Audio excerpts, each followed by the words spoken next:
This is the grievous head wound coming. And then they will rebuild. That's what it's all shown for here. So you can see the phoenix rising right there.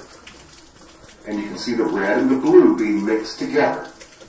Now here, let me show this quickly. On this glyph, the Dendera chart, it shows Jesus casting down the accuser. This arrow goes and it represents the rapture. See the phoenix? Obama is revealed as the man of perdition at that time. And this little pirate guy gets up. See him right here? And they begin doing the mark of the beast. Nach dem Gewitter ist normalerweise der Himmel dahinter schön sauber, aber wir haben schon wieder Chemtrails, mindestens ja, ein Stündchen alt, würde ich sagen.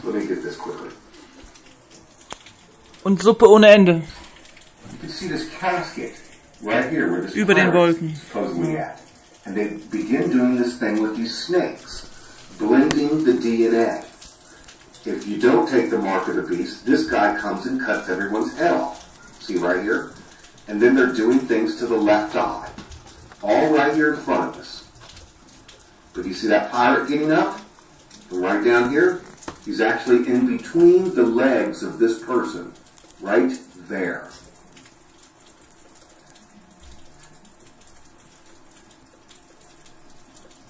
Just like this, in between his legs. Over here you can see the woman and the man are ready to go. See, he shoots one dome, she blows up the other dome. This guy der ist frisch. Der macht gerade einen frisch. Race car driver. And she is off and caught up and they pass over this fifth age. This represents the rapture and passing over the fifth age, the age of the beast coming.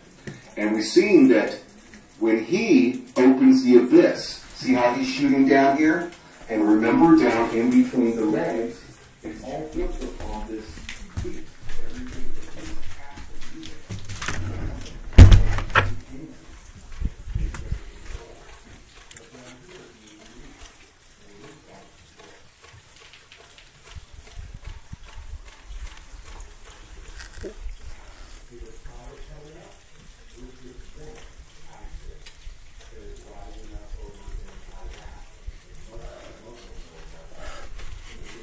Stinkt auch.